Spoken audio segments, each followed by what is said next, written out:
Alright, so I've come back. I actually did a little bit more coloring just to fill it out, but you can get this to anywhere you like. We still have a large green body. Now there's already sort of some semblance of texturing because the line art, if you remember, already had some of these tones of gray in it, which was kind of nice. And when you change that to a multiply and add that over color, it blends it all together kind of nicely. So we've already got quite a bit of nice texture on this dragon going, and we've got some colors going, all good. Another tool that we can use is called an airbrush. So everything we've been doing so far has been flat and a single color with a crisp edge. And we're going to create a new layer above the color layer. So have the color layer selected, create new, and we will rename this airbrush. Does it matter what you name it? No, not really, but I would pick something that makes sense, and it helps to label these things because as you're trying to navigate back and forth between layers, once you get to have a lot, if you just kept them layer 1, layer 2, layer 3, you could confuse yourself as to what is on what layer, and when you try to go back and edit something, it gets time consuming or confusing as to where something is. So the more you can write these as descriptive names, the better. Good habit to get into, okay? Alright, so with this airbrush, we're going to, first before we do, we need to select just the dragon again. So remember when we had the body, we had filled that in already, right?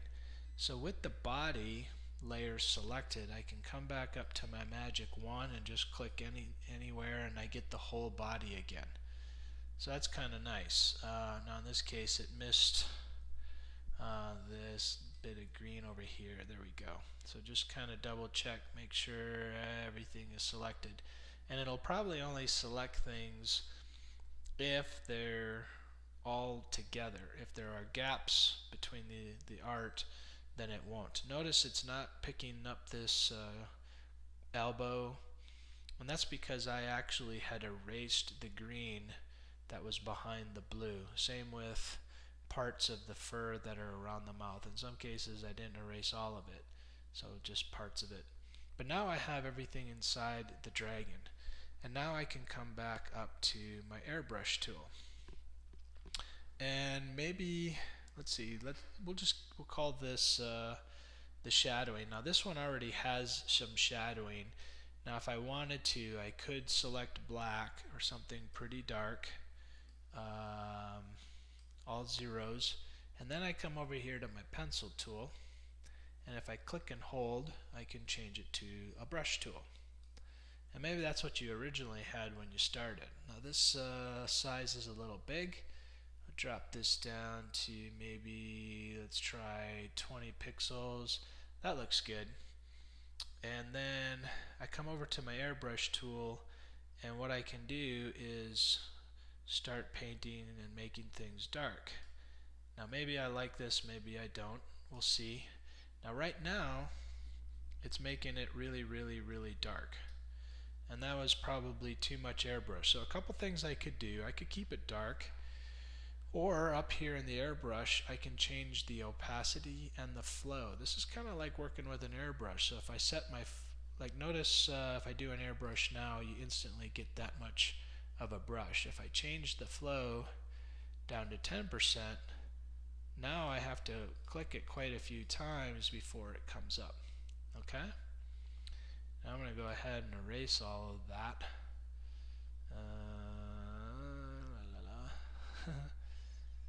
I could also have done history undo, but I still have this dark airbrush down here. Another thing I can do is airbrush dark, but then with the layer selected, there's a place for me to change the opacity of the layer. So as I drop that opacity, notice what happens to that shadowing. It sort of blends in a little bit more, and I can get it to the point where I like it. So if I want to add more shadowing, now the reason, and I could change this flow a little back to 100%.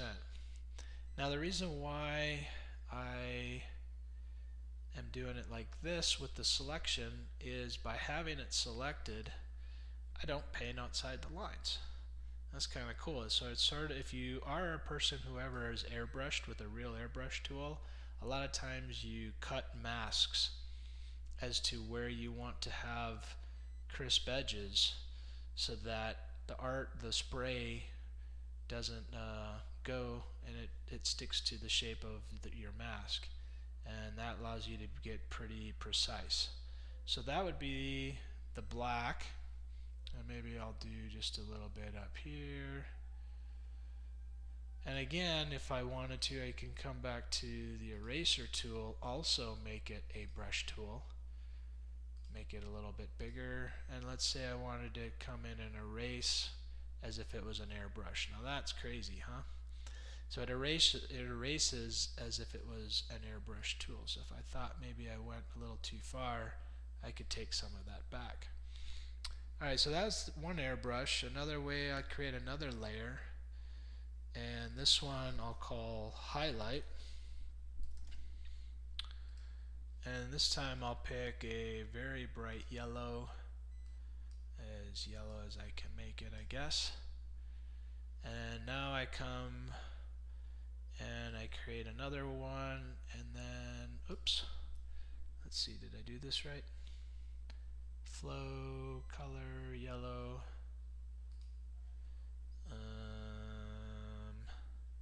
What's going on? What did I do wrong?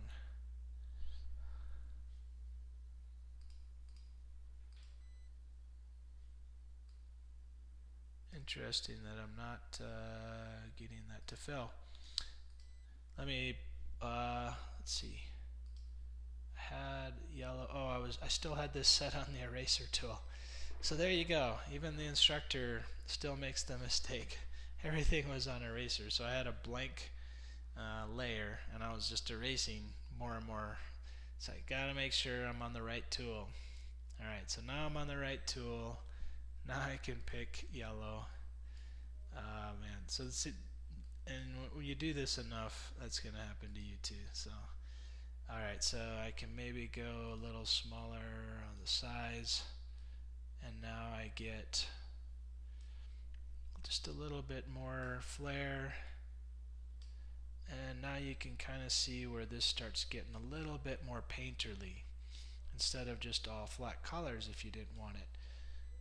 The airbrush allows you to add a lot more depth and perception to your coloring. Now this is sort of an introduction to illustration in a very, very simple sense. Certainly not super high-end or very difficult yet, but there you get a little bit of a yellow just to add a little bit more dimension to your art. And you can even drop the opacity on that if you thought the yellow was a little too hot. You know, maybe you want to back that off and blend it a little better. Opacity is a great way to do that. Notice how that softens it a little bit. That's pretty nice. Alright, and that's the airbrush tool. Next we're going to do a gradient background, and then I think we're done. So one more video after this one. Make sure you're saving in between each one of these steps.